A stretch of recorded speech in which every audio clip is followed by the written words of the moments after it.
Welcome, everyone. Ljuds, bigagalla, helga kindir, meriog mini möger hendalla.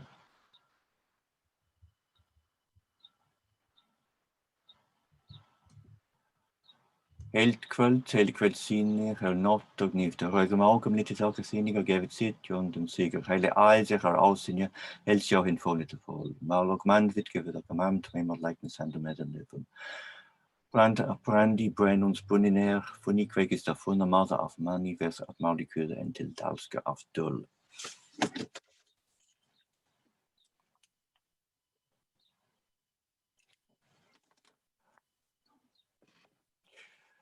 Flame is quickened by flame. A man from another man may become wiser, but from conceit may remain ignorant. Truth, like the skies above and beyond us all.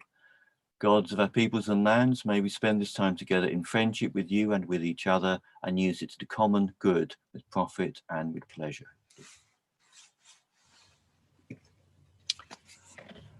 Tonight's thematic thread, Mithras, runs right through to the heart of our Indo-European heritage.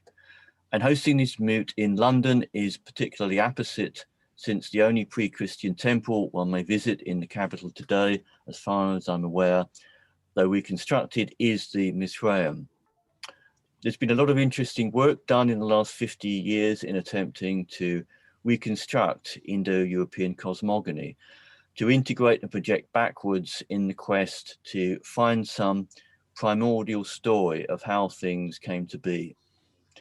One theory is that it was the killing in sacrifice of the first bovine, a cow such as Orthumla, as in the Edda, or a bull, as in this case, that established a proper relation between the divine and the human and led to the fecundity of creation. The ancient writer Porphyry saw the cave in which Mithras slew the bull as the cave of which Plato speaks, in order to teach us of the difference between the real and the mere shadow of it cast onto the cave's wall, facing which the unenlightened live captive, never having seen the sun. Mithraism was one of the classical world's most widespread and, in a way, most Northern European mystery cults, followed as it was by the soldiers who fought often on the fringes of the empire, and it is still charged with mystery. We do not know the details of how and why Mithras came to slay the bull, which is the central icon of worship, but we do know it meant something vital to the men who met together in the darkness to turn their devotion towards it and to gain strength thereby. Anything that can sustain those whose profession it is to face death and to be victorious seems to me still heavy with value to those of us who would wish to live in earnest. And with that, I very warmly invite Jason to speak. Thank you, Jason. Yeah, if you can come off mute, please. Thank you, Sted. It's a pleasure to be with you again. As I suggested at the outset, what I'm planning to do is to give you a visual presentation that goes through the successive stages of Mithraism. And that's not only historical, but geographical, and shows the origins of Mithraism in ancient Iran, how it was promulgated into the Roman Empire. Then we'll go from pagan Rome into medieval Europe, then back to Iran to look at various forms of the survival of Mithraism following the collapse of the Roman Empire, survivals of Mithraism and reiterations of it in its cradle, which is ancient Iran. And then I'll conclude with a few remarks about crypto-Mithraism in Islamic Iran, how various forms of Mithraism are expressed in Shiite esotericism, which basically is the last historical form of Mithraism, and which, as you'll see, even from the first few slides that I'm going to present, is very much a occulted, albeit living tradition in a living, albeit occulted tradition in Iran today.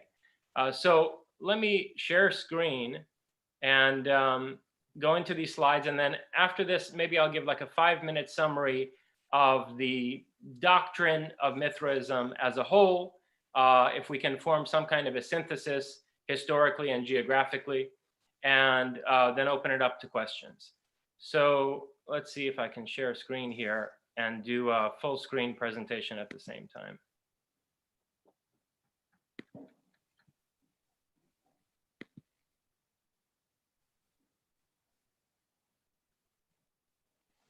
Okay, do you all see this PowerPoint? Yeah. Okay, I'm going to try to make this full screen.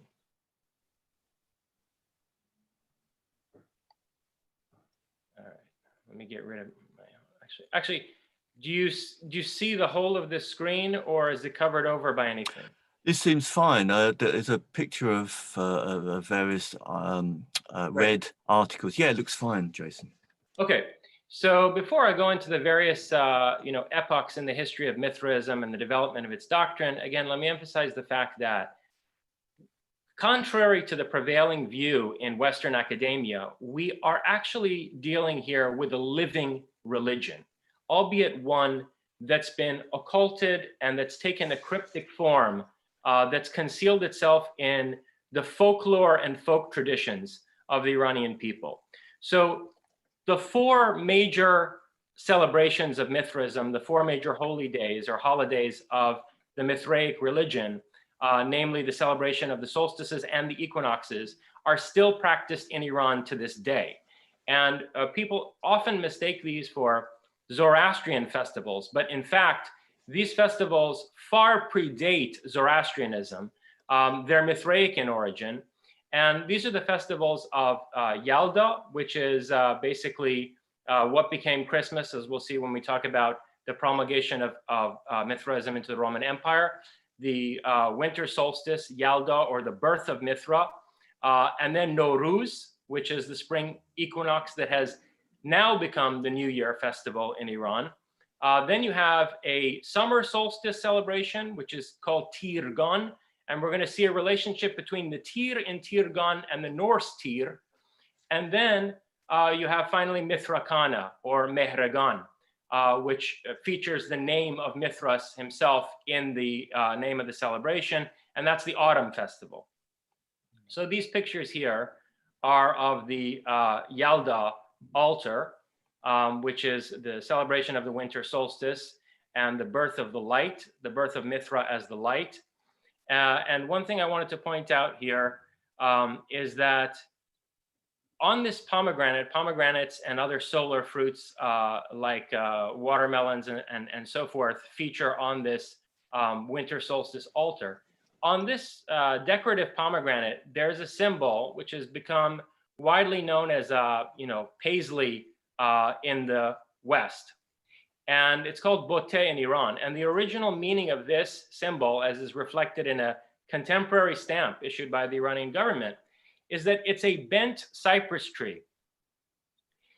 Evergreens were worshipped by Mithraists. So the Christmas tree is a survival of the Mithraic reverence for the evergreen. And the type of evergreen that's most common in Iran is the cypress tree. The cypress tree signified truth in ancient Iranian culture. Asha or Arta, truth in the sense of what the Vedic religion referred to as Rata in the oldest Sanskrit texts. And so the idea of a bent cypress tree is that in order not to break, in order to endure, the truth has to bend, which is an idea that has a certain relationship with the archetype of the trickster that we'll explore as we move forward. But in any case, the paisley symbol at its origin is a bent cypress tree, the idea of the dynamic capacity of the truth to bend and be adaptive. And I also think that this is the basis for the geometry of the Phrygian cap, which becomes an important symbol in Mithras. So this is the autumn equinox altar. And one facet of this autumn equinox celebration that is particularly noteworthy is that it involved the building of bonfires and the jumping over of purificatory fires, or fire walking in a sense, symbolic of a trial by fire. And these kinds of bonfires were often associated with the harvest and with the coming of autumn. And what wound up happening is that when the original New Year, which was this festival of Mithrakana or Mehragan, was changed by Zoroastrians to the Nowruz celebration or the spring equinox, when the date of the New Year was shifted, as the religion of Iran shifted from Mithraism to Zoroastrianism, aspects of this original autumn fire festival were grafted onto the celebration of Nowruz, so that on the last Wednesday of the year before Nowruz, there's this jumping over bonfires. And another part of that celebration is that people cover themselves in sheets and they bang on the walls of houses to exorcise demons and malevolent spirits from the houses. And these people covered in sheets, who represent the ghosts being exorcised from things and places, are offered sweets. So elements of what became the Samhain festival or Halloween are also traceable back to this original Mithraic autumn festival. I mentioned Nowruz. People, again, mistake Nowruz for a Zoroastrian holiday. It's not. If you look at the original symbolism of Nowruz, or the new day, it has to do with the ascension of a certain King Jamshid, Emperor Jamshid, into the heavens, with his throne being carried by devs or devas that he has bound into his service. And you'll notice again the bonfire here. So these people are celebrating around a bonfire as Jamshid's throne is lifted into the heaven by devs. As Mehran was mentioning before we started, the fundamental distinction between the Iranian and the Indian community is that the Iranians worship Ashuras or Ahuras, and they demonize the Devas, who are worshipped by the Indians. Okay, so here we're seeing Devas subjugated by a king who is attaining Ahuric or Ashuric power, Titanic power. So it's a thoroughly Mithraic image. And this is a corollary to the Atlantis myth in Western civilization, in Greek culture, as we have it in its oldest form from Plato, because this Jamshid Shah and his whole civilization is punished by the Devas. There's basically a destruction of the world to punish the pride of this king who believed that humanity could ascend to godly power and basically storm the heavens. And interestingly enough, if you go into the Avesta, you see that the form that this destruction took in the homeland of the Aryans was not a flood, but it was a freezing over of the Aryan homeland, which, when we get to questions, we could go into maybe what that signifies and what part of the world this might have been that froze over rather than being flooded like the rest of the world was. In any case, this is a thoroughly Mithraic symbol, and it's what Nowruz is meant to commemorate. And I suspect that these 7 items on the Nowruz altar, which were later reinterpreted to signify the Amesha Spentas, or bounteous immortals in Zoroastrianism, the 7 bounteous immortals. Well, see, here's the thing is, there are 6 bounteous immortals in Zoroastrianism, and they're seen as emanations of Ahura Mazda, who the Zoroastrians claim is the 7th, right? But I think that there's an older symbolism that's been covered over by the Zoroastrians here, and that the 7 items on the Nowruz altar actually symbolize the 7 grades of initiation and the 7 planets in Mithraism, and that there's been a symbolic overwriting that's taken place here. We'll come to talking about the Achaemenids, the First Persian Empire, momentarily, but while we're on the subject of Nowruz, it's worth pointing out that Persepolis, the capital of the Achaemenid Empire, was referred to as Takht-e Jamshid by Iranians. And a lot of scholars have made the mistake of thinking that in Iran, it was forgotten that this place was called Parse by the ancient Persians, and that when Ferdowsi, the national poet of Iran in the medieval period, early medieval period, wrote his epic Shahnameh, and he talked about Jamshid Shah ascending into the heavens, Iranians looked at the titanic stature of this ancient site and they misnamed it the throne of Jamshid. I think this is a total fallacy. This site, if you ask me, was always called the throne of Jamshid esoterically, because the ground plan of Persepolis with all of the relief carvings on the wall is meant to symbolize the celebration of Nowruz. these people are bearing Nowruz gifts for the king.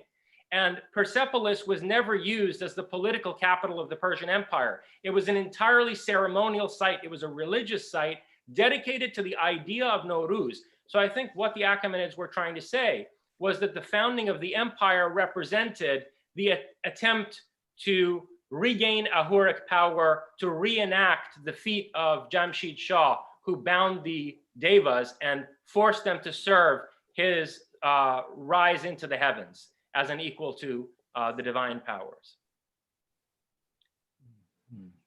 Okay, so the origins of Mithraism.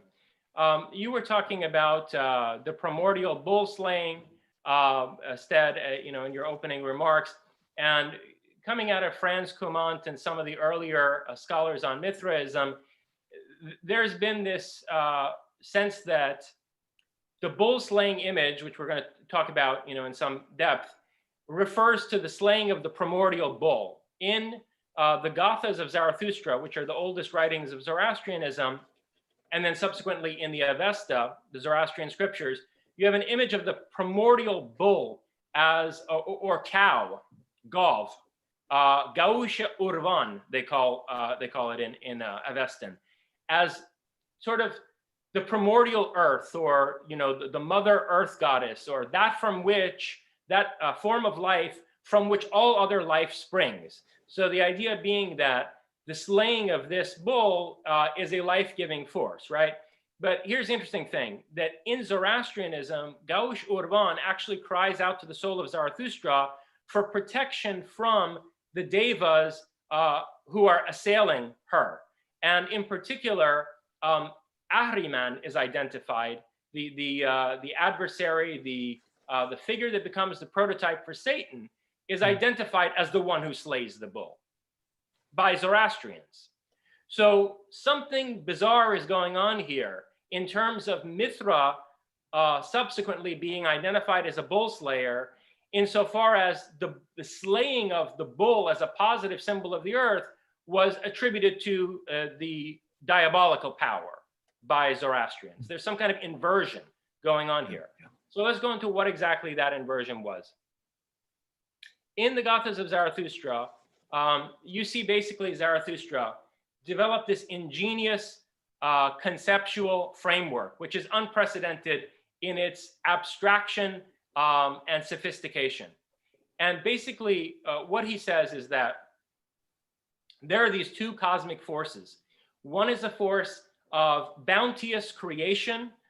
It overflows as it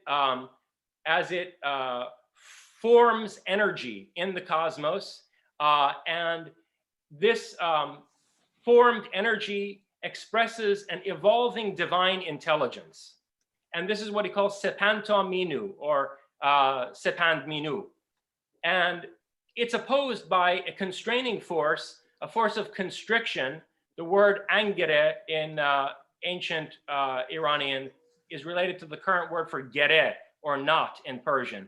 So angere minu, the constraining mentality, is a counterforce on a cosmic scale that tries to restrict or constrain the creative power of Ahura Mazda, of the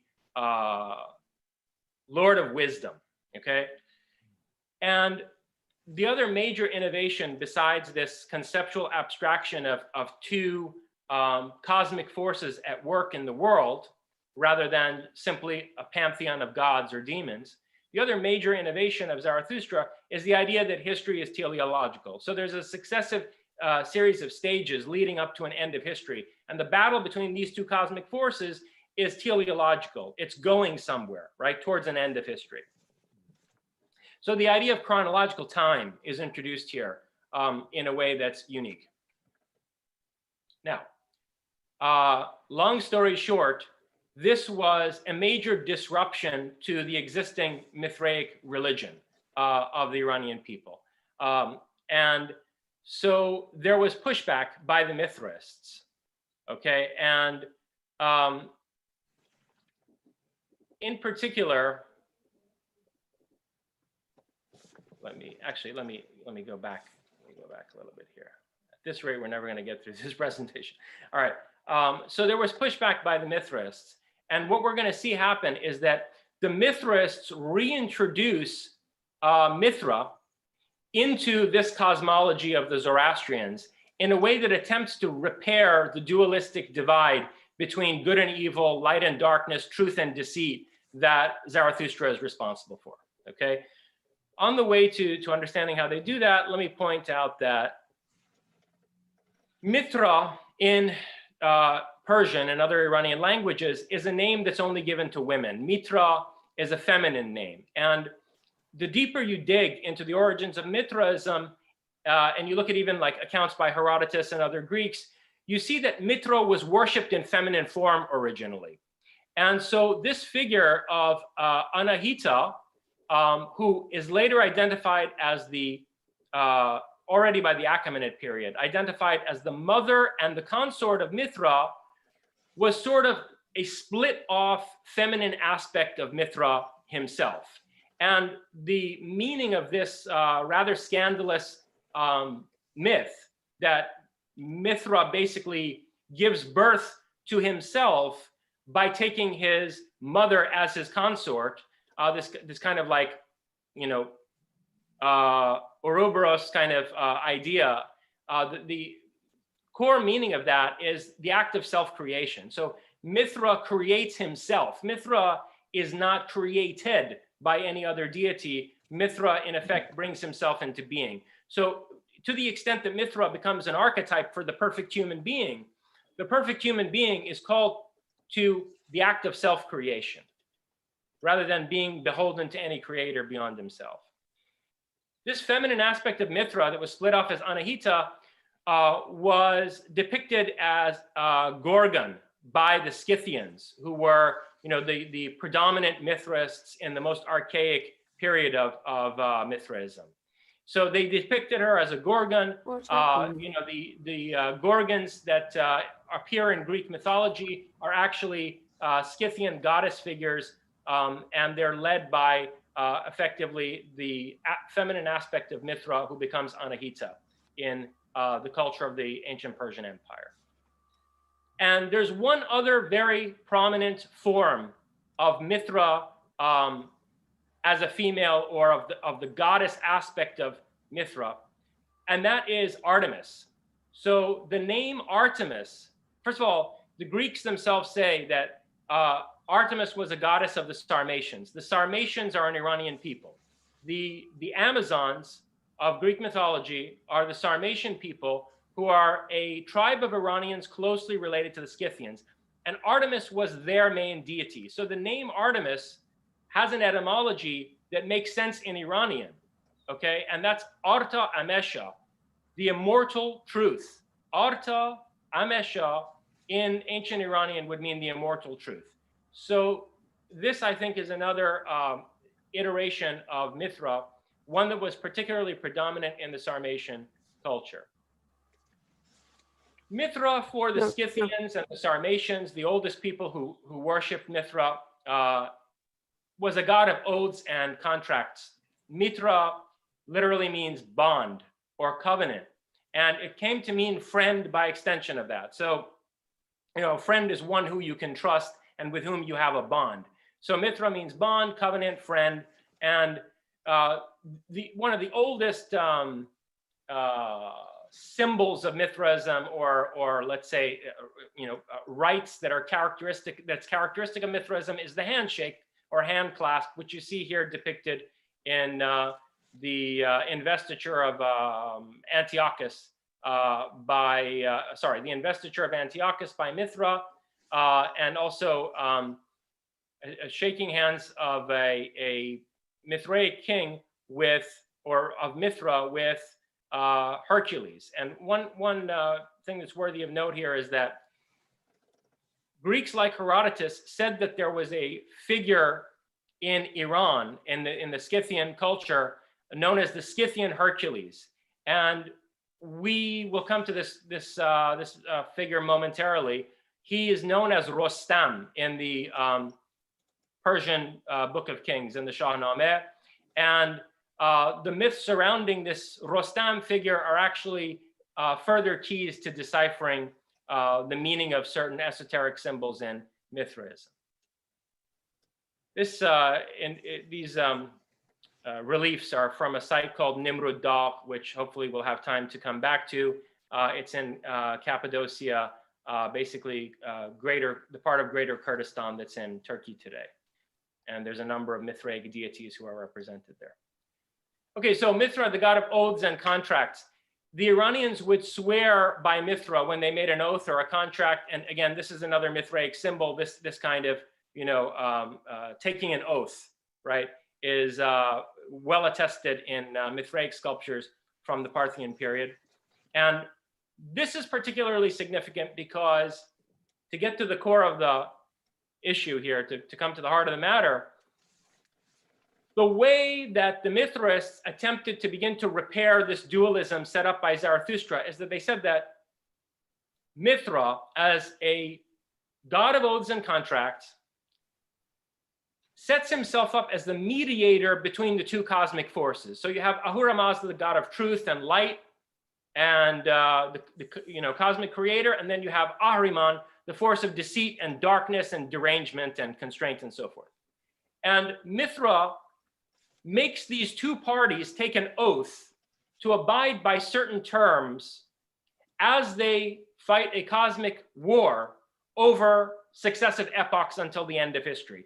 So he becomes the umpire or the judge or the mediator between the forces of good and the forces of evil, okay? And so what does that say about Mithra, if that's the case? What does it say about how this figure is positioned with respect to our conventional dualities of light and darkness, good and evil, and truth and deceit? Mithra was also associated with Mars. And Mars, or Ares, as he's called in Persian, Bahram, Verathragna in the most ancient Iranian languages, was an avatar of Mithra.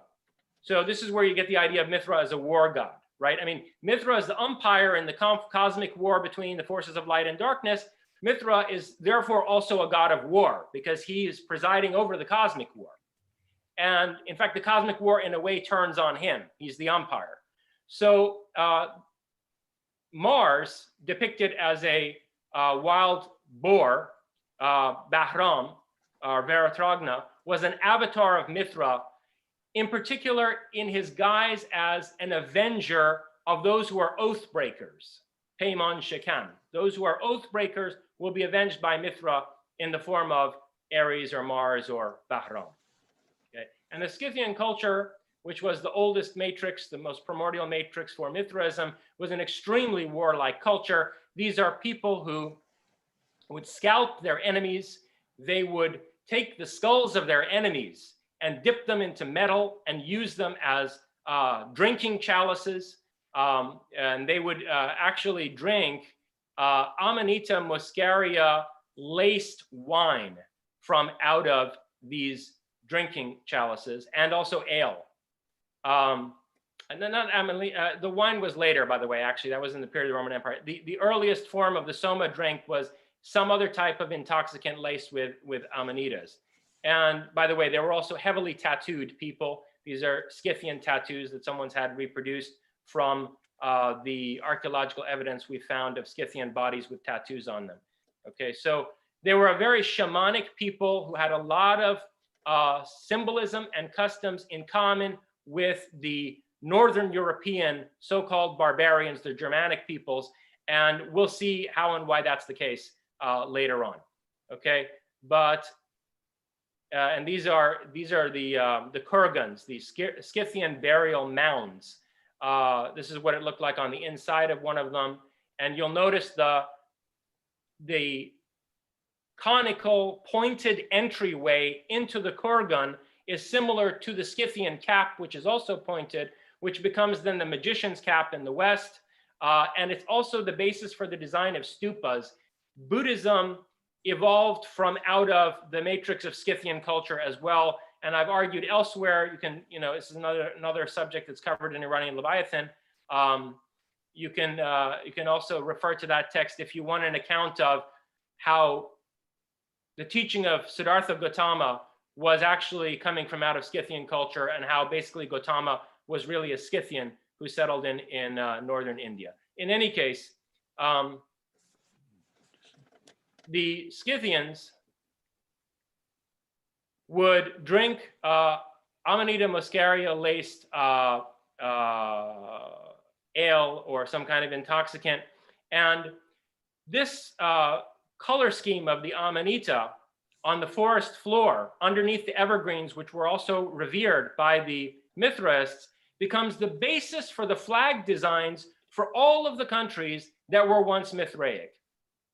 If you look at the flag designs of Iran, Kurdistan, Tajikistan, Bulgaria. Bulgaria was originally the homeland of the Sarmatians. Even Hungary, which later was occupied by Turkic Huns, was, part of the Sarmatian heartland. So these countries, in their color scheme, preserve the significance of the Amanita in original Mithraic culture.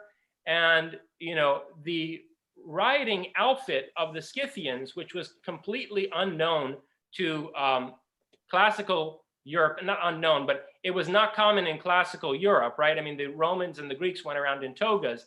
This riding outfit with, a vest bound by a belt over pants with riding boots and so forth, and particularly in the red color that was significant for Mithraists, and with this Phrygian cap as headgear. This survives today in the garments of Santa Claus. And, these reindeer that carry the sleigh for Santa Claus, these were magical animals to the Scythian Mithras. They depicted reindeer all over their gold crafts work. And I think that this is a symbol for, transcendent and ecstatic flight through Amanita intoxication. And more about this subject is in this book, Mushrooms, Myth, and Mithras. It talks about the significance of psychotropic drugs to the Mithras cult. Okay, so Mithra as the umpire between the forces of light and the forces of darkness. Another way in which the Mithraists attempted to repair the dualism set up by Zarathustra is that they said, look, this chronological time that the cosmic war is taking place over the course of is really an emanation or a degeneration from a primordial time, which is not chronological, okay? And they called this Zorvan. It's basically the idea of Kronos or Saturn. And they said that Ormazd and Ahriman, Ahura Mazda and his adversary, were twins born of the primordial Lord of Time.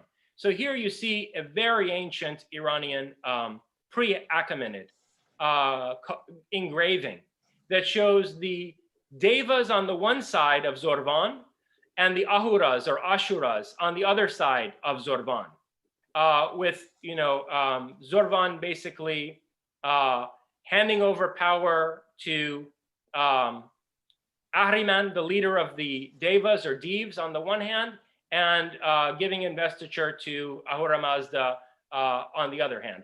And this Zorvan was considered an androgynous deity. So Zorvan had, again, a feminine aspect and a masculine aspect.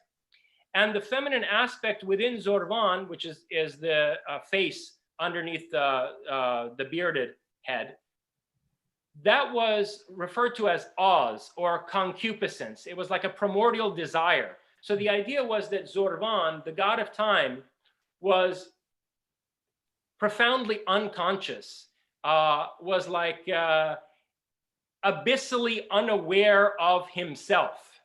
And he is seduced by the Oz, by the concupiscence within himself, sort of hypostatized as a semi-autonomous being. He is seduced into a premature birth of Ahriman. And then the other twin, Ormazd, is born secondarily. So the world is in the first place delivered over to evil. And then the good twin, Ahura Mazda, the force of light and truth and order, is born secondarily and carries out a remedial function, okay? So this is the myth that the Mithraists developed as an answer to Zoroastrian dualism. And it's really a myth that signifies being beyond good and evil. The being both of the supreme deity beyond good and evil, and also becoming free from dualistic morality and this kind of dichotomous thought through the process of divinization. So I think that if you look at Nietzsche's Thus Spoke Zarathustra, the second coming of Zarathustra that Nietzsche portrays in that text is really the coming of a Mithraic Zarathustra, who is critiquing the dualism of the historical Zarathustra. Zorvan later on was depicted in this form, adopting some of the iconography of the Gorgons, which again goes back to Scythian culture. And you see also the serpent wound around him, him, her, this androgynous being. A really good resource for understanding the significance of Zorvan in Iranian thought is this book, Zorvan, A Zoroastrian Dilemma by Zahner. And I think that one of the major deficits in Western scholarship on Mithraism is that they do not situate the cosmology and metaphysical theology of Roman Mithraism in a context like the one that's presented by Zahner in this book on Zorvan, okay? So until you do that, you can't understand, for example, what the bull slaying means. In this book, The Origins of the Mithraic Mysteries, Ulansey talks about this bull slaying symbol in the context of the precession of the equinoxes. And I think he's quite right, but he doesn't make the connection back to Zorvan in a way that I think prevents him from seeing the big picture. Okay, so what does this cryptic image really mean? It's true that the Scythians used to carry out raids where they would go and basically capture the cattle of a sedentary population. And their religion, their form of archaic Mithraism was a sacrificial religion.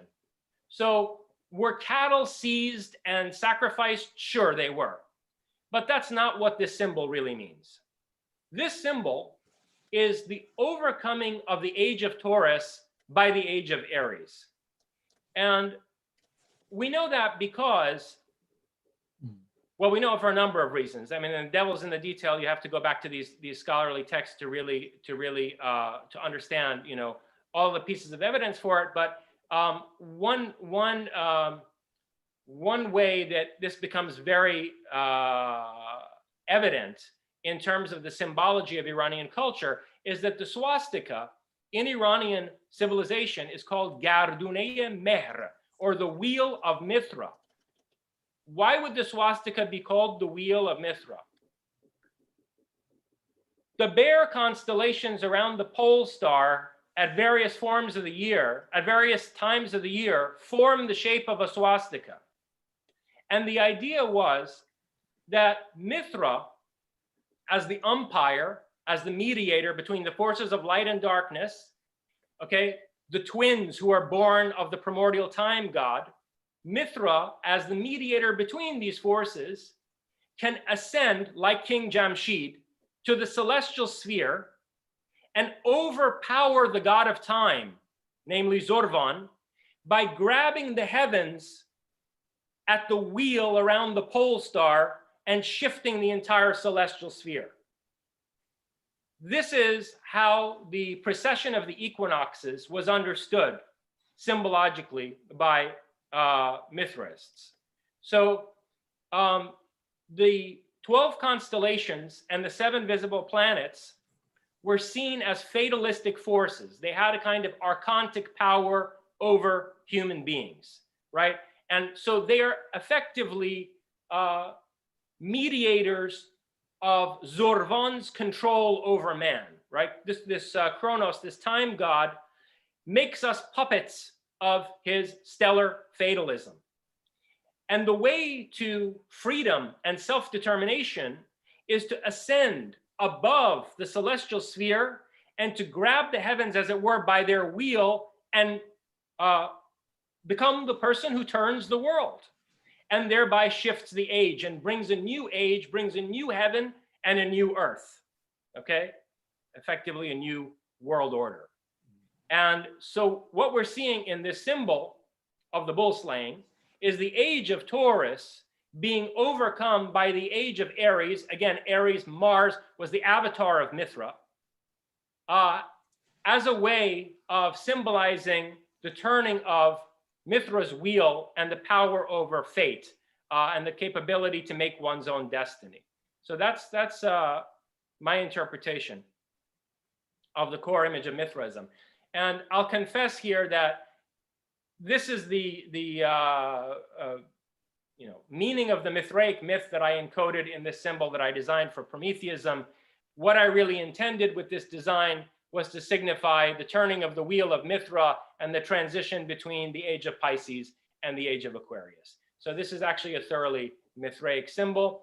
And it's not incidental that I used it for a movement that I've called Prometheism, because if you actually look very carefully at the statue of Prometheus at Rockefeller Center, you'll notice that he is rising above the sphere of the 12 constellations, okay?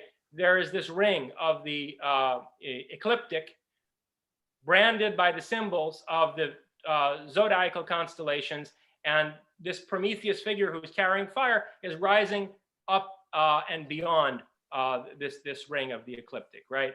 And this association, I think Manship was the sculptor of this, is not arbitrary. The Greeks and the Persians both associated Perseus with Mithra. They said Perseus and Mithra were the same figure at a certain point in Hellenistic history. And they said that Perseus stole fire from the gods and brought it down to the realm of mortals and set up the order of the Magi as guardians of the perpetually burning flame. So there are aspects of the iconography of Mithra, who again is a Titan, which align very closely with the symbolism of the cult of Prometheus, who again is a fire-bearing Titan. And so, that's why I chose this as a symbol of Prometheism. All right, so you have this Mithraic response to Zoroastrianism, and this is not only on an ideological level, it's also on a political and a military level. This conflict between Zoroastrianism and Mithraism exploded in northeastern Iran at the period where the Median kingdom reached the edge of the Scythian realm. So the Scythians are up here in Central Asia and in the Caucasus, and at a certain point, round about 600 BC, the Median kingdom pushed up to the borders of the Scythian realm, and the Medes in this area had adopted Zoroastrianism and were becoming crusaders for it. And they sent out, in particular, the king who was Zarathustra's patron, Shah Goshtas, or Kavi Vishtaspa, sent out a crusader champion, his son Esfandiar, to convert the Scythians forcibly to Zoroastrianism. And this is where you get in the Iranian national epic the story of Rostam and Esfandiar, where a Scythian champion, Rostam, goes to battle against this crusader for Zoroastrianism. And in this battle, he is assisted by his father, who's a Mithraic magician, who calls upon this figure, this Simorg, to teach him how to create certain magical arrows that slay the crusader, the Zoroastrian crusader, Esfandiar. Now, why am I bringing this up? Because if you look at, and Rostam was from here, he was from the Indo-Scythian kingdom. He was from an area in eastern Iran known as Karmania, or because the local language vacillates between K and G are alternate in the dialect of this area, it was known as Kermania or Germania, and also as Sakastana or Sistan. So this guy, Rostam, who is uber Viking, uber Norse in his appearance, in the iconography of him. This guy comes up to fight against the Zoroastrian crusaders, and he calls upon this magical bird of his sorcerer father to help him to defeat this crusader. And the symbolism of this bird originally is that it has a wolf's head, wings, and a serpentine body. And so this Simorg, I think, is connected to the symbolism of Fenrir in Norse mythology. Why do I say that? Because Fenrir, because Tyr, as he's attempting to bind Fenrir, swears with his right hand, right, which is bitten off by Fenrir, and Fenrir is subsequently, bound until Ragnarok, the end of the world. And so Tyr is left with which hand? If Tyr is swearing by his right hand, what hand is this hero left with? This hero, this champion, who is identified by the Greeks, as Ares and by the Romans as Mars, just like Mithra is. He's left with his left hand if his right hand is bitten off by Tyr. The designation left hand path in the Indo-Aryan tradition refers to the path of worshiping the Asuras or Ahuras rather than the Devas. Okay, it's an inversion of Orthodox Vedic religion. And Mithra, like Prometheus, is an Ashura. And so I think that somewhere encoded in this symbolism of Fenrir biting the right arm of Tyr is an understanding of the Mithraic figure as the bringer of the left-hand path. And interestingly, we have this name Tyr in Persian as well. It survived in the Iranian tradition as the arrow that's let loose by Ares, the archer. Arash, or as the Greeks would pronounce it, Ares, is a Mithraic figure who is famous for having loosed a magical arrow that defined the boundaries of the Aryan realm, or Aryana Kashatra, Iran Shah. And so the arrow of Arash is called Tyr, which is, of course, the rune for Tyr. I don't think this is an incidental connection. And this Tyr, which was associated with the dog star, again evoking Fenrir, this Tyr is the figure most closely associated with Tirgan, or the summer solstice, when people pray basically for the coming of rain. They pray to the dog star for the coming of rain. So again, you have a Tyr, an association with a canine. And finally, if you look at the Norse myths, Fenrir, the unbinding of Fenrir at Ragnarok is closely associated with his father, Loki.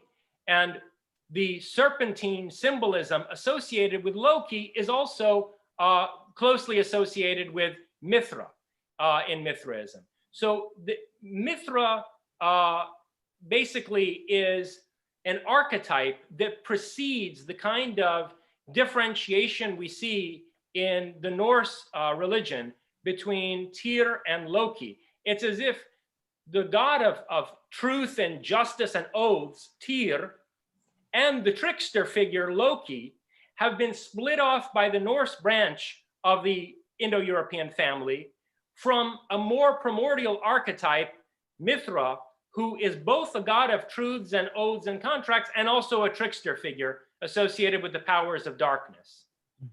And I suggest that this is not a later synthesis of these two different figures in a perverse way, but it's the more primordial form that's been sort of dissociatively differentiated by the Norse, because Mithra Varuna occurs in the oldest Sanskrit texts. okay, and as an Ashura opposed to the Devas. So the left-hand path, I think, is really as old as that. That it was present in the Aryan tradition from the beginning, and you can see it reflected in this myth of Fenrir, who is a figure that binds together Tyr and Loki. So the serpent symbolism that you see in Loki is really closely associated with Mithra through the synthesis of Mithra with Nergal. Nergal was the god of the underworld in the Assyrian and Babylonian culture. And even before the founding of the first Persian Empire, you had the synthesis of the cult of Mithra on the part of the Medes with the cult of Nergal. So as the Medes took over, the Babylonian and Assyrian world, they identified Nergal with Mithra. And this reemerges again in the Iranian national epic in the figure of Zahak. Zahak is this king who has two serpents sprouting from his shoulders. And he is a black magician whose serpents are said to feed on human brains, meaning that basically he is a perverter of people's thoughts.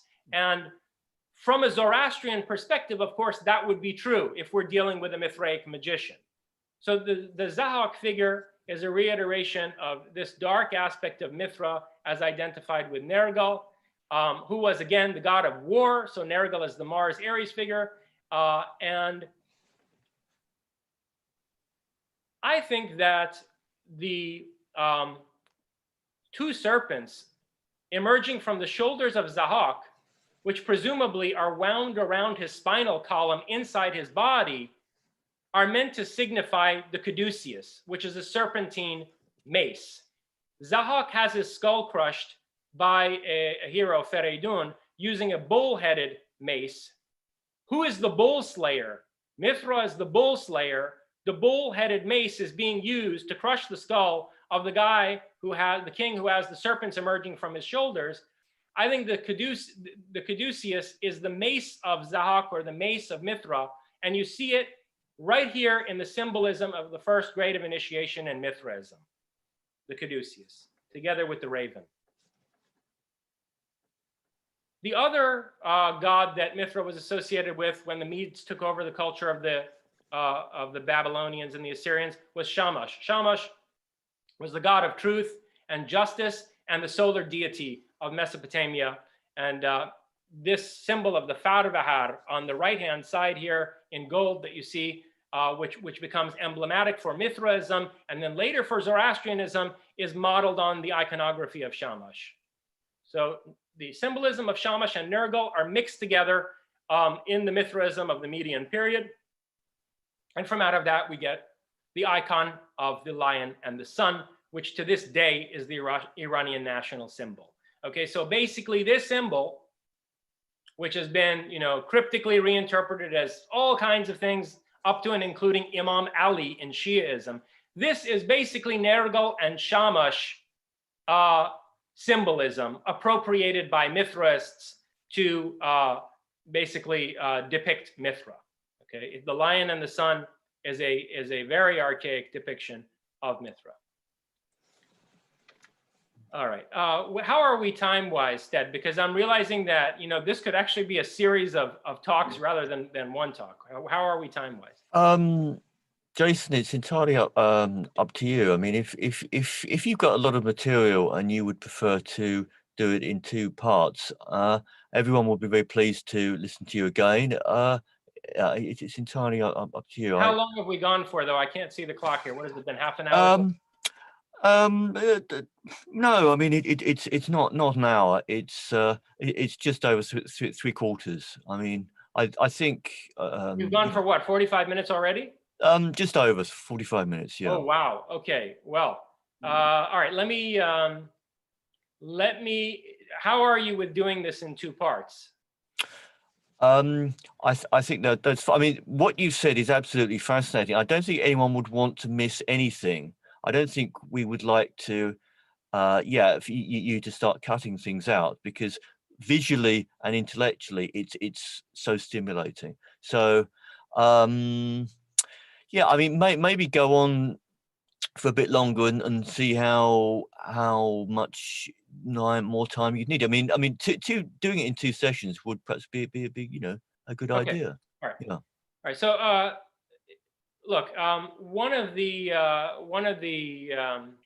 worst distortions of history, I think, that's taken place in Iranian studies, but then particularly in the broader social movement to revive the culture of ancient Iran, is the distortion of claiming that the Achaemenids, the rulers of the first Persian Empire, were Zoroastrians.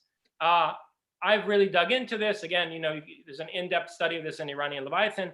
There is no evidence whatsoever that the founder of Imperial Iran was a Zoroastrian. Cyrus the Great doesn't refer to Ahura Mazda or to Zarathustra anywhere. He has a Mithraic solar lotus inscribed on his tomb. He gives instructions for a horse sacrifice to take place at his tomb once every month. Sacrifices of animals in general are prohibited by Zoroastrians, and so there's no way that a Zoroastrian, an adherent Zoroastrian emperor, would mandate a monthly horse sacrifice at his tomb. Moreover, Cyrus the Great went around his empire building temples to Anahita, the consort and the mother of Mithra, and his investiture was in the temple of Anahita, and subsequently the crowning of all of the Hakamanashid kings took place in temples to Anahita. So I don't see how anyone, could claim that this man was anything other than a Mithrist. And then when we get to his successors, such as Darius the Great nominally uses the name of Ahura Mazda in his various inscriptions. But if you look at how the man came to power, he was a consummate schemer. We see this in numerous Greek accounts from Herodotus and others, that basically, to make a long story short, he used, as a military officer who was not a blood descendant of Cyrus, Darius used numerous stratagems and duplicitous tactics in order to attain power. And then he carried out a military coup d'etat and the suppression of 19 rebellions across the country, again, employing tactics that depart very drastically from any kind of Orthodox Zoroastrian ethics.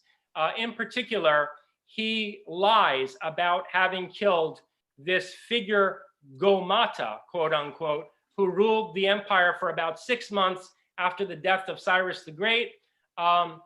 He actually let this guy go. And as I argue in Iranian Leviathan, this Gomata or Gotama, who was a Scythian magus, winds up in northern India under a false identity and becomes Gotama Sakamuni, the Scythian sage Gotama.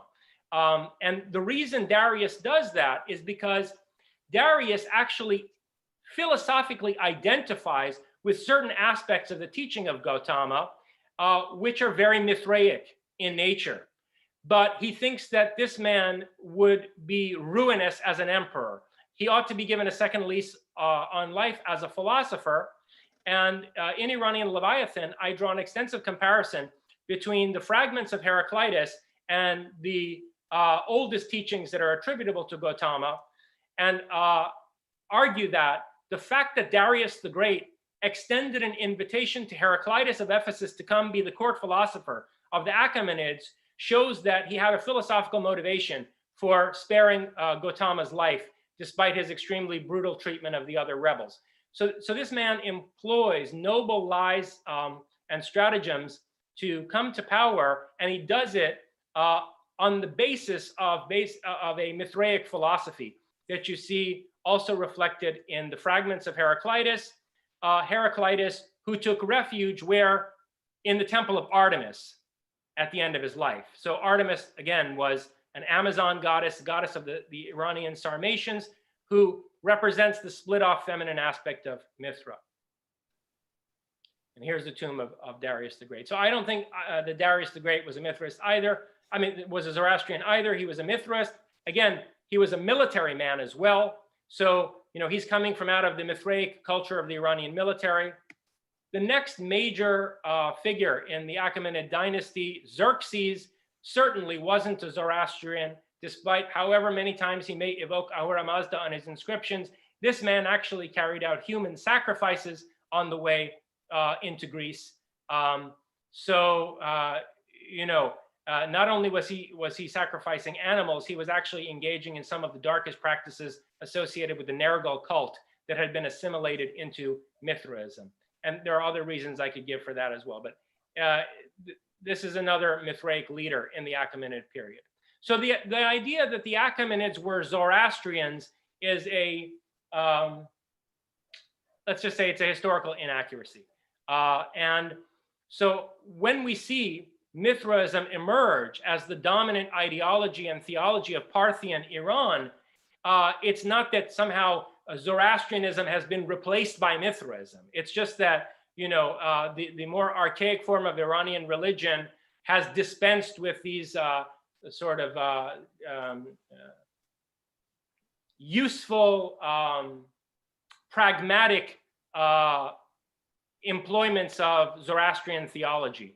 Okay, and one thing that shattered that kind of topical Zoroastrian, that kind of topical adherence to Zoroastrianism and the promulgation of a nominally Zoroastrian discourse was, of course, the Greek colonization of Iran for 150 years, from the time of Alexander on through the various generals of his who divided up the empire, particularly General Seleucus, who took most of Iran. And so you can imagine how if a Greek polytheistic pagan culture is basically colonizing Iran, how a more pagan figure like Mithra would come back into prominence. And it's in this period where the identification of Mithra with Perseus became particularly significant. In fact, the Parthian Mithraists, this is one of the symbols of the grades of initiation, the symbol of the grade of the Persian in the 7 grades of Mithraic initiation. The 5th grade has the harpy sword of Perseus as one of its symbols. And you see that this identification of Perseus with Mithra becomes so significant to the Parthians that they have the Pegasus printed on one side of their coins. The various Mithridates or Mehrdads, the kings given by Mithra. Mehrdad means given by Mithra or Mithra's justice. And the various Mithridates or Mehrdads have the Pegasus on their coins. And Mithridates the first, the founder of the Mithraic empire of the Parthians, which becomes the dominant rival of Rome, the predominant rival of Rome, this leader sets up something called the fleet of the Cilician pirates in the Eastern Mediterranean. And he uses this as a black ops navy against the Roman Empire. So it's commonly believed that Mithraism spread into the Roman Empire because Roman soldiers fighting against Iranians underwent some kind of conversion experience, maybe some kind of Manchurian candidate style psychological manipulation at the hands of Iranian captors. I'm sure that some of that took place, but that actually was not the main conduit for the spread of Mithraism from Iran into the Roman Empire. The main conduit were the Cilician pirates who were operating as a black ops navy for Mithridates I. And the reason they adopted the skull and the crossbones as their standard is that it's a reference to, again, this overcoming of the Lord of time and fate. The crossed bones are supposed to be separated by 23 degrees, which are the number of degrees separating the celestial equator from the ecliptic.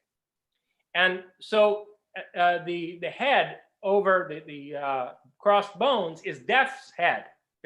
It's the head of time, which for us means death, until and unless we can turn the wheel of Mithra and overcome celestial fate and become the masters of our own destiny. Okay, so that's where the skull and the crossbones symbol came from, as first flown by the Cilician pirates.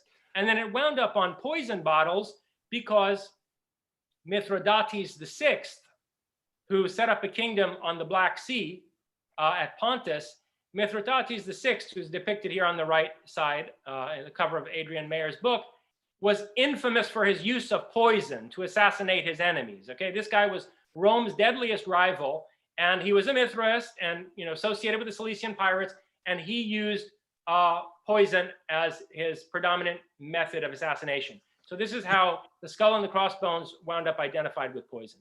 Jason, I've had lots of people put messages in chat saying yes to a second session. I was just thinking, I mean, we've gone on for over an hour, and we're just about to enter the Roman Empire. Whether this might be a good time to halt for another session, I don't know. I don't know Sure. the extent of your We can material. do that. We can do that. Let me open it up to questions, and we will reconvene for a second session whenever it's convenient. Yes, I think that might be a good thing. I mean, what sort of time? I mean, when would suit you for part 2? It's probably better for us to do it sooner rather than later. Yeah. When is your meetings are always on Wednesdays, or They don't have to be. They can be on Wednesdays or Sunday afternoons. Would next Wednesday be appropriate for you? Next Wednesday actually doesn't work, which is why I was asking. I can do next Thursday afternoon though. Does that work for you? I think probably earlier not actually, but okay. Maybe the weekend then. Maybe at some point in the weekend. Yeah. We'll coordinate it at some point in the next week and a half or so. We'll schedule a second session. Yeah, I think that is a good idea, because obviously you've put a lot of work into the presentation, and these ideas are still very much with you, so it'll be good to do it then. Okay, well, I was looking forward to this, but it's vastly exceeded what I was expecting. So many of these ideas are totally new to me, and I expect to many other people. But yeah, let's open things to questions. I'm sure many people will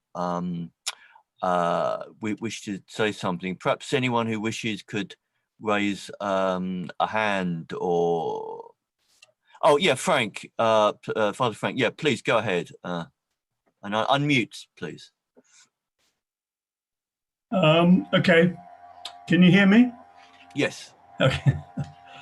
I was fascinated by your initial reference to how Mithras actually survives in the Shia tradition.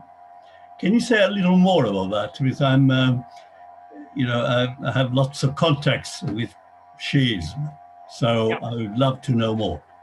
Sure. So, I cover this in the latter parts of my presentation, so we'll wind up coming back to it, hopefully in a second session. Hopefully we won't need a third session. But long story short, here's what happened, okay? This is a terrible travesty of a condensation, okay? But bottom line up front, this is what happened.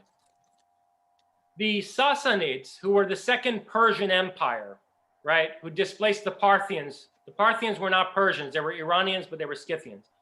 And they were quintessential Mithras, these Parthians, right? So when the Sassanids overthrew the Parthians, they basically persecuted Mithraism.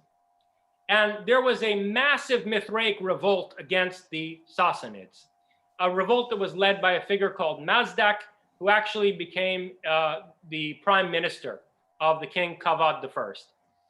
Now, as you can expect, after a certain period where they were successful with various programs, they were themselves massacred, and their movement was forced underground. Okay, so these Mithraists, led by Mazdak, round about the late 500s, they were in the 500s, were forced underground by the Sassanid king Khosrow Anushirvan. And when the Sassanid state is destroyed by the invading Arabs and a black hole, a vacuum of power opens in Iran, the Mithraists of Parthian descent, particularly in the north of the country, in Hyrcania and in Khorasan, re-emerge to establish semi-autonomous fiefdoms. And what you see happen is initially a revolt of Mithraists like Babak, Afshin, Mazyar, and so forth, against the government of the Arabian Caliphate and against the Muslim religion. But then once these Mithraic revolts in their pure form are defeated by the forces of the Caliphate, actually, to tell the truth, not by the Arabian Caliphate, but by the Turks who adopt the Caliphate and make it their own.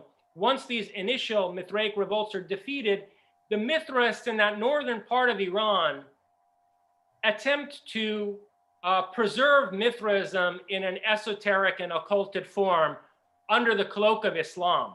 And you can draw a direct connection genealogically between Mazdakism, between the form of Mithraism that revolted against the Sassanid state under the leadership of Mazdak.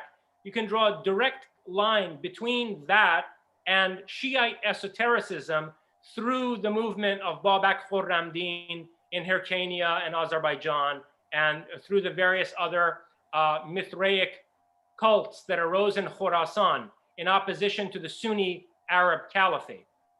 And we see the Mithraic substructure of these types of so-called Shi'ism revealed very clearly in the Order of Assassins. So the Ismaili sect of the Sevener Shi'isms, whose seven symbolism again goes back to the 7 grades of initiation and the 7 planets in Mithraism. The Sevener Shiites, or the Ismailis, fight a resistance battle against the Turks and the Mongols.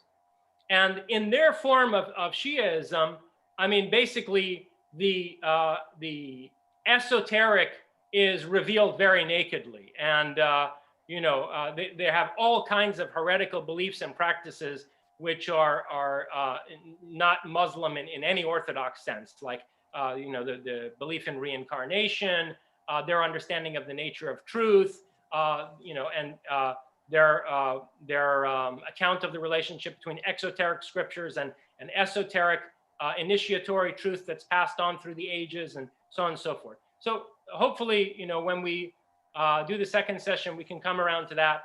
And in fact, my entire presentation ends with the figure of Shah Ismail Safavi, and shows how Shah Ismail, the founder of the Safavid dynasty, which institutionalized Shiaism as the national religion of Iran, Shah Ismail himself was a Kurd who was initiated into Mithraism in the forests of Hyrcania before he wound up founding the Safavid dynasty.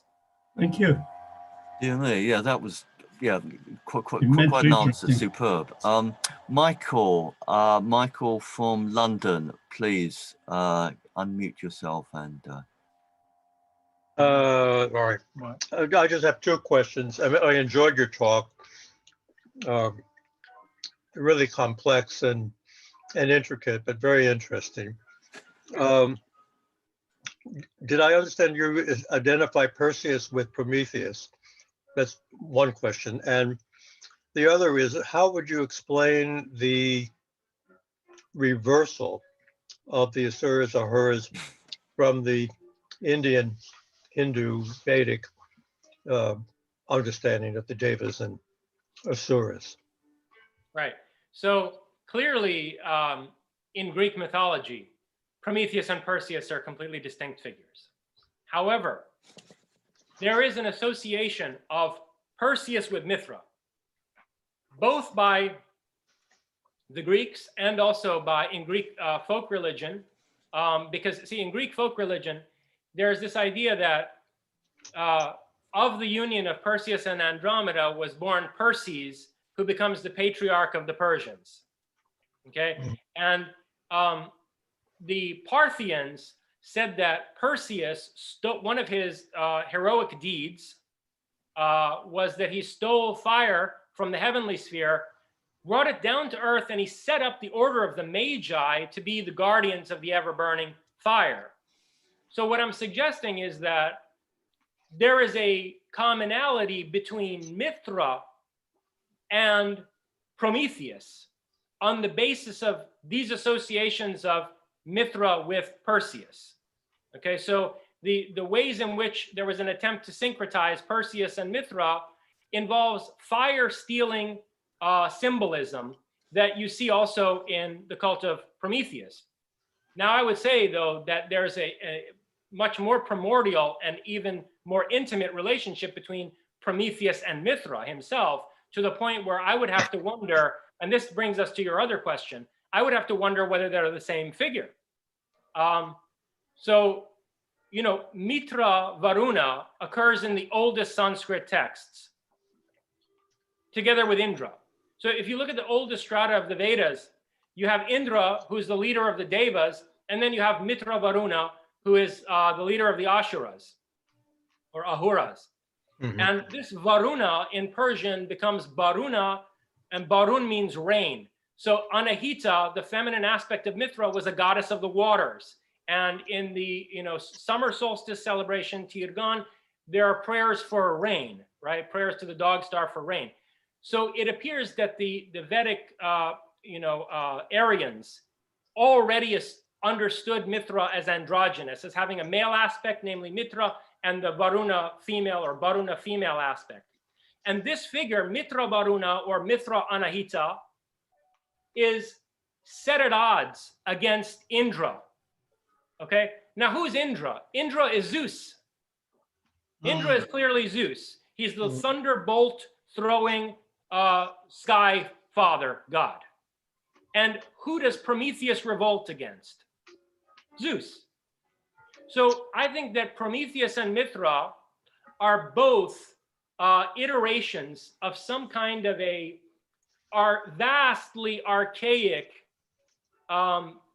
adversary figure in the Aryan tradition. And that from the beginning, just as there was a right-hand path, the right hand of, Tyr that's put into the mouth of Fenrir, just as there was a right-hand path, there was also a left-hand path, which was the Ahuric or Ashuric path. So that would be my answer. Do we actually know that Tyr put his right hand into the mouth of Fenrir? I mean, if he's going to be tying up the wolf, it seems like he would be needing his right hand. And if you were actually offering something, you'd offer your weaker hand. Yeah, but he's taking an oath. And so you would never swear an oath by your left hand. All right. Yeah, I mean, he was putting his hand into the wolf's mouth as a pledge. Therefore, I'm sure the wolf would have felt shortchanged if he put his left hand in, maybe. But he could still have made his oath with his right hand as he was placing his left hand into the mouth of the wolf. But all right, but Yeah, it's a finer point. no, it's a good question. Is that Miran? Are you raising your finger? Do you have a question? Yeah, please unmute. Please unmute. Wonderful show. Many thanks, and I hope that there will be more. I can't hear his audio. Can you speak up a bit? Okay, do you hear me now? Great. As I said, many thanks. I had many questions, some comments. I hope you will address them later in future sessions. But I wonder about this Leo grade, the fourth, and how it could be related to this Zorban. I mean, we have to load these grades with relevant, questions, and they need to be brought into our time. So in that reason, I find this Leo as the broker, the intermediator between the three first grades and the three latest. Maybe we'll address them in the future sessions. I mean, this Persian and this Sul Invictus, I mean, this, invincible son and this father. Isn't it about Ahura Mazda, the Messiah, and the Magi's? This is this trinity which you can see in the last grades. And then you have, this Leo figure, somehow, the creature of some kind of mind this, spirituality and the body, those three first grades. So I want you to explain the role of Leo, if it is Zorban, and what that can mean, and also how Mithras could be related to the zodiac, so that we can, bring Mithras in the mainstream, mindset of our time. That's my very concern. Thank you. Let me give a very provisional short response to that, and then a promissory note that in the next session, I'll give you my interpretation of the 7 grades of initiation in Mithraism, which is somewhat unconventional interpretation, but one that's very coherent compared to most of the speculations that have been ventured by scholars. So my provisional short answer is that the grade of Leo comes after the grade of the soldier. And so, okay, I mean, how to say this without going into the interpretation of the grades before that, but basically the grades before the grade of the soldier are initiations that are meant to ensure that you can face the prospect of your death courageously, that you can face death, that you can lose your ego, which is something beyond merely facing death, because you could be reconciled to the prospect of your death while remaining egotistical. And the second grade of initiation is actually dying to your ego. The grade of the bride is an overcoming of the ego. And then the grade of the soldier is the idea of being able to have the backbone to fight for something, but in a way where you're a foot soldier, where you're capable of perfect discipline and submission to an order, right, from above. The grade of the lion, of Leo, comes after that, after the grade of the soldier. And so I think that this is related to the meaning of the term Shir Mardon in Persian, which goes from the Mithraic tradition then into esoteric Shiaism, and it's used to describe Imam Ali and so forth. Shir Mardon, and you can also call someone a Shir Zan or a lioness, is a person who is not a foot soldier, but a hero, a champion, a chivalric knight. It's someone who's a commander on the battlefield and not just a person who follows orders. So that's my interpretation of the meaning of the grade of Leo. But again, I'll go into this at length in the next session. Right, thanks very much for that answer, Jason. I think Michael from and the Cologne. zodiac, also the Oh, zodiac. sorry. Yeah, please. Any thoughts about that? Mithras and zodiac. Yeah, the long story short, the 12 constellations of the zodiac, together with the 7 planets and the sun and the moon, Sol and Luna. Okay, the sun and the moon were actually not, what I'm about to say is actually not true of the sun and the moon. Let's leave them aside. But the 12 constellations of the zodiac and the 7 visible planets were all seen as instruments of Zorvan for the fatalistic control of human life. So the point is to be able to overcome these astrological influences that move you through your passions. In Mithraism, there was an association between the passions that thoughtlessly move human beings and astral influences.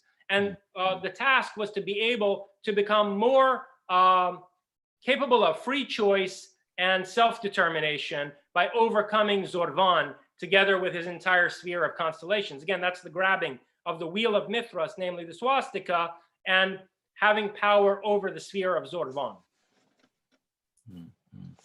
Yeah, very well put.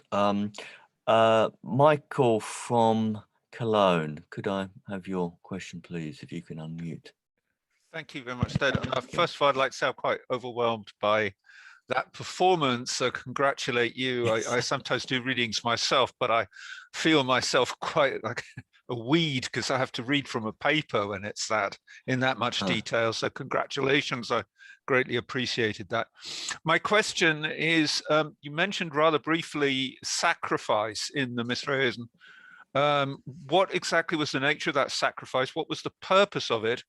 And the thing that slightly surprises me is that you mentioned in Zoroastrianism there is a rejection of sacrifice of animals, but of course there's a strong tradition of sacrifice in the Semitic religions. And from what you said, I sort of understood that Zoroastrianism with its Manichaeism was closer to the Semitic religions, but in this case of sacrifice, therefore not.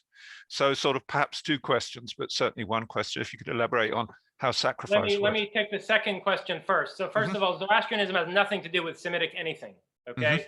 I mean, it is an Uber-Aryan, extremely abstract cosmological religion, right? I mean, Zarathustra can rightly be characterized, as I characterize him in Iranian Leviathan, as the first philosopher. Zarathustra, you know, as best as I can determine, was about 600 BC, right at the fountainhead of the thinkers we refer to as pre-Socratics. So we go from Zarathustra to Anacharsis of Scythia to people like Heraclitus of Ephesus and so forth, okay?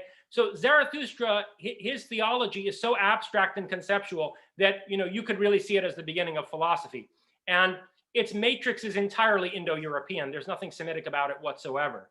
And, you know, again, you're right. Religion doesn't involve sacrifice.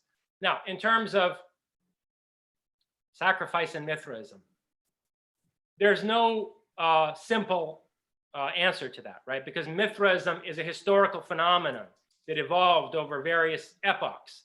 And so in the most archaic form of Mithraism practiced by the Scythians, there were literal sacrifices. I mean, they would sacrifice various animals, like captured cattle, for example.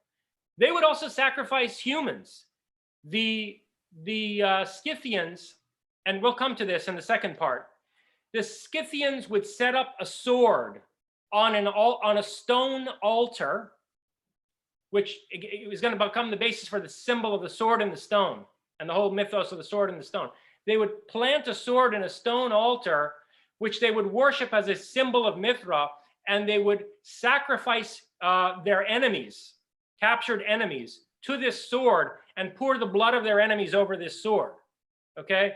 So there were all kinds of sacrifices in archaic Mithraism as practiced by the Scythians, including human sacrifice. When the Medians and the Achaemenids incorporated the cult of Nergal into Mithraism, they are incorporating a Semitic underworld cult that involves all kinds of, let's just say, ethically problematic, you know, morally dubious types of sacrifice, all right? Sacrifice is intended to give you power over the underworld, okay? And to connect you to the shadow realm and to the ultimately shadow sides of your own psyche. And so all of the underworld cult sacrifices of Nergal were incorporated into Mithraism, and we see them being practiced by even Xerxes as he enters into Europe, you know, on his campaign to conquer Greece. He actually sacrifices a number of male and female virgins. Okay, so the guy certainly wasn't a Zoroastrian. Now, later in Parthian Mithraism and in the kind of Mithraism that enters the Roman Empire, I think sacrifice takes on a much more spiritual meaning, where it's the idea of sacrificing one's own ego and being capable of sacrificing oneself as a martyr in the cosmic war, in the spiritual battle. So I think that there is I don't know, you could call it sublimation of the idea of sacrifice from you know, more tangible expressions to more psychological ones as Mithraism evolves. Thank you very much. Okay, so thank you. Mikhail, I think you were the. Can I go last with my question? Yeah, I think you're next. Yeah. But can I go last? Yeah. Okay. Yeah. Sure. Like a relay runner. Yeah. I think Alan, you. It's going to be a very short question, but before I get to it, many thanks, Jason, for a really illuminating talk. I can remember as a very small boy seeing a BBC television program about the basically the discovery of the Mithras temple in London, and I was fascinated by it, and I wanted to visit the temple, but my parents, Tony, I think, once met my mother, were very staunch Methodists, and I think they put the kibosh on that for that reason. But now, 60 years, approximately 60 years later, I've learned all about a lot about Mithras. So long that it's taken. Many thanks, Jason. 60 years puzzlement has now almost been solved. But my question is very specific. A continuing reference to 7 planets. As far as I was aware, that at the time of the ancients, that we're talking about, they only knew of 5 planets, plus, of course, Earth itself. So what actually were the 7 planets? Yeah, it's a good question.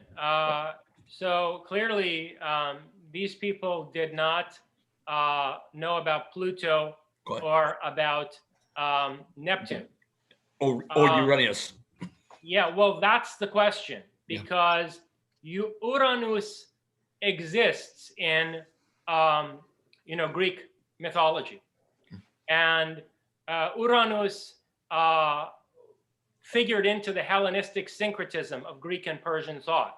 So I wonder about the extent to which Uranus may or may not have featured into this symbolism. Yeah. But so then there's also, they predicted it about 1,000 years beforehand. yeah. So it's a good question. It's a good question. I think Uranus was discovered in the 18th century, wasn't it? Yeah, but see, it's a good question, because you can't say, as in the Sumerian case, where the sun and the moon are sometimes counted as planets. You can't say that in Mithraism, because Sol and Luna had very particular significance to Mithras that was distinct from the significance and influence of the planets.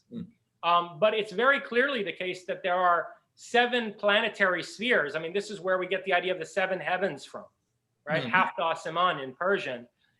There's even basically a notion that the overpowering of Zorvan, the overcoming of Kronos, involves ascending through the 7 heavens, right?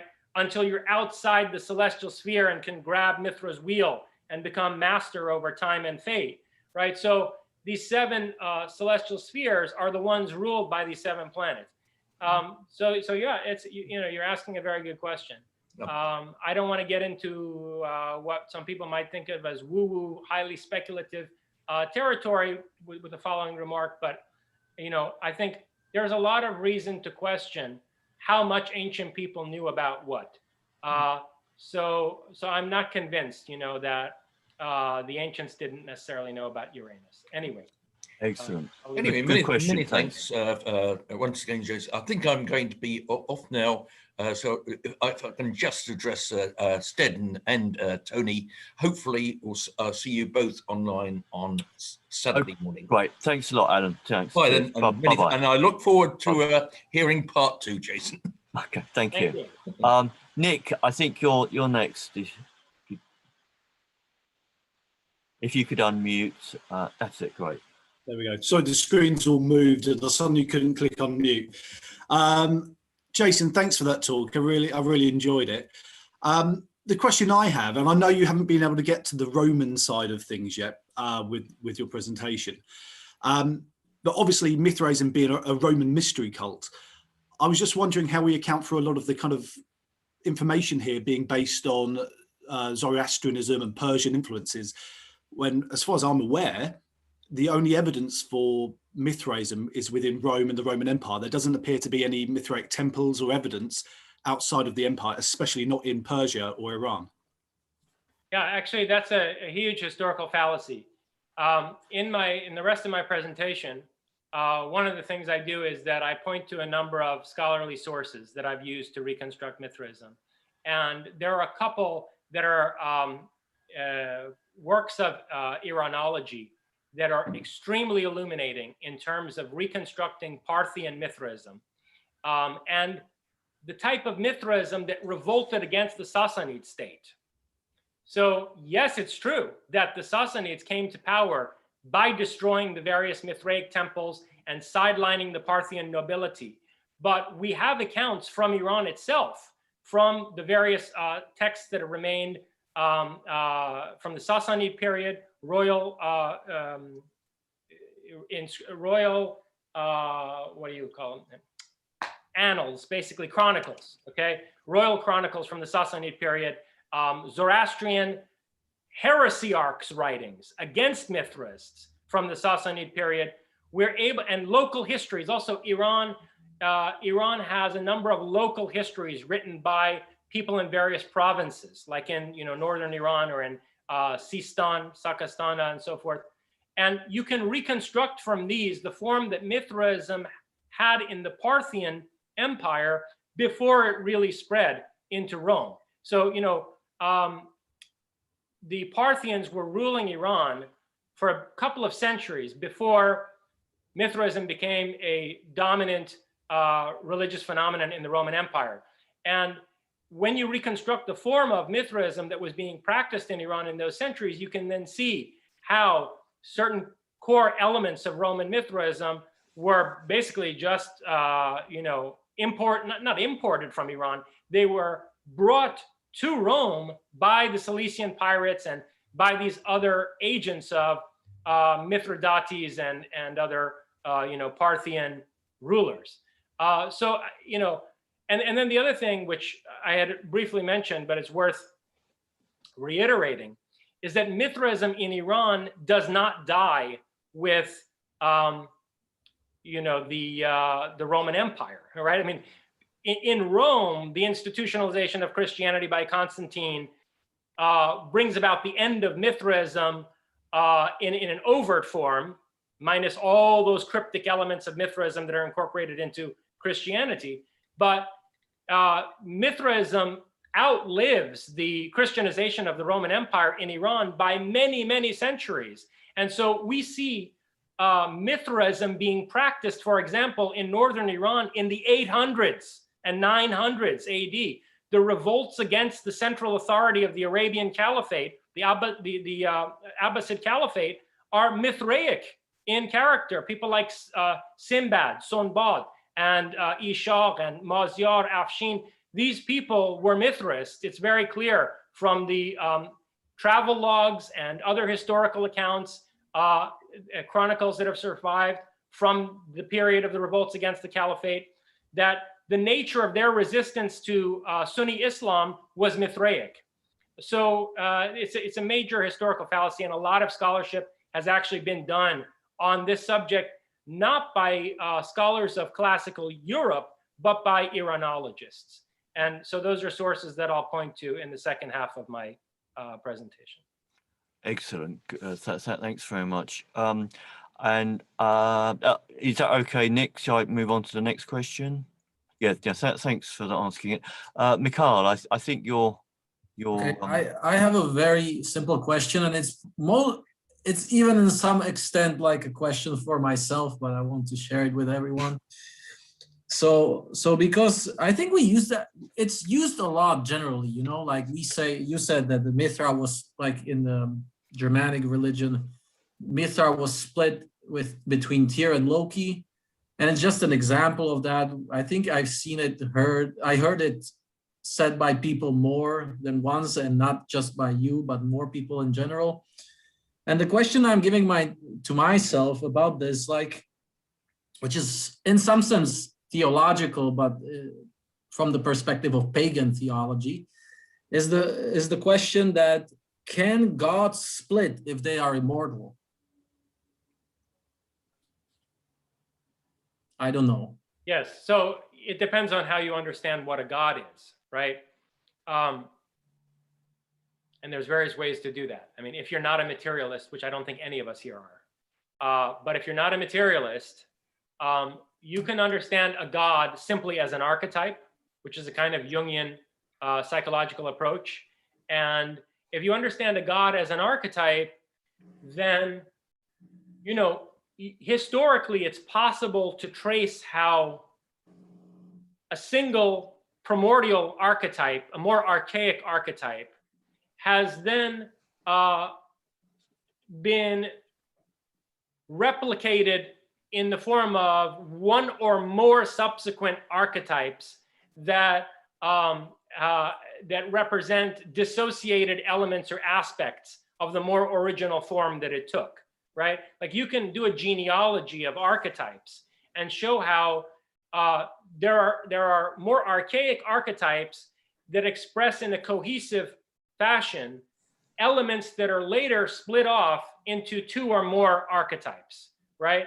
So, you know, for example, I mean, I don't know that much, unfortunately, about Norse religion, but clearly there's a relationship between Tyr and Thor, and Tyr is the older figure, and Thor in, you know, the genealogy of Norse religion is a newer figure. And so one can understand this in terms of a transformation of archetypes. You could also understand a god as an egregore. Egregore is a Greek word that's used to designate a kind of conjured psychical entity that has archetypal characteristics, but that is not, that doesn't have conceptual abstraction. That's not simply in the realm of ideas. An egregore can be an active force in the world, right? It has a psychokinetic power. It's like a thought form that can shape events in the world through processes that, I don't know, Jung would have called synchronistic. And so if you understand a god as an egregore, well, then an egregore has a genesis, and an egregore can also disintegrate, okay? And gods can die. They can also be revived or experience rebirth, right? So there, in the history of psychical research and, you know, occultism generally, there are ways of understanding how you can reactivate a quiescent or even dead egregore, right? You can revive an egregore. So some egregores die permanently, they're dead gods. Other egregores can be revived. And if it's possible to revive an egregore, it's also possible to split an egregore in two. That if egregores are thought forms, a psychological dissociation that separates off various facets of an archetype as more than one figure, whereas they were part of a cohesive entity before, that could be reflected in the dividing of what was a single egregore into multiple egregores, two or more egregores, okay? So that's how I would say that a figure like Mithra in the archaic form might have spawned the egregore of Tyr and the egregore of Loki. And so a Mithraist would look at that phenomenon of, I guess you could call it something like, I don't know, it's like an egregoric cell division or egregoric differentiation. A Mithraist would look at that and say, this is dangerous. It's this kind of psychological dissociation that requires reintegration so that one is not assailed from out of the shadow side of one's psyche, which one has alienated oneself from, and therefore which can assail one as if it's an external enemy. Now, I think that, you know, to close this with a philosophical point and a point of comparative theology, the Norse are far less guilty of that than the Zoroastrians, because Loki is not some entirely negative demonized figure in Norse theology, whereas Ahriman, the adversarial force in Zoroastrianism, is essentially viewed as the epitome of evil, okay? So the deceptive aspect that's integrated into Norse religion in the form of Loki the trickster is completely dissociated by Zoroastrians, who see Ahriman as the god of lies and deceit. Whereas Mithra employs deceptions and stratagems, you know, in his battle for truth and justice, and is both a trickster and a god of oaths and contracts. Thank you very much. That was a very, very, very solid answer to the question. I was thinking, Jason, whether 2 weeks hence might be suitable for you. Not next Wednesday, but the Wednesday following. What's the date for that roughly? That would be the 28th of April. Is that a Wednesday? Yeah, it's Wednesday. I think we could do that. Yep. Yeah, I think that seems good. I think it's good for us to meet fairly soon after now. Whilst the ideas are still present. Absolutely. One good thing is that I will be uploading this evening's moot to the YouTube channel, so we can all see it again, because there were so many points made that I found it difficult to grasp them all, and I'm sure I'm not alone in that. I think looking at the time, we're sort of approaching about sort of 2 hours. I think with that philosophical answer might be a good time to end this moot. And thanks so much for giving of your time and your energy and to have created such a powerful presentation with so many slides. So I'll just say a few words in Old Norse, blow out the candle, and we can say our goodbyes. Miskunnig Asier. At quelli skal der gløyfe, kono brende maki roinde moi givin ise ivekemmer, ol trykkede og not skal kvølløyfe. Sigur either, sigur os. Frido either, frido os.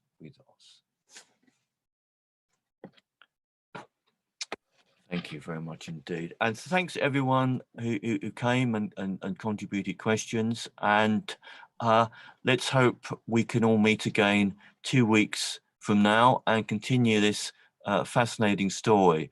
And one that's got so many dimensions to it that I hadn't realized, but it is a great topic. So thanks very much, Jason. Yeah, we'll be in touch, but we should see one another on the 28th. Thank you again, Stead. I look forward to seeing you all again on the 28th. You will. Thank you. Thanks a lot. Bye-bye, everyone. Take care for now. Thank you. Have a good evening, everyone. Bye-bye. Bye-bye. Bye now.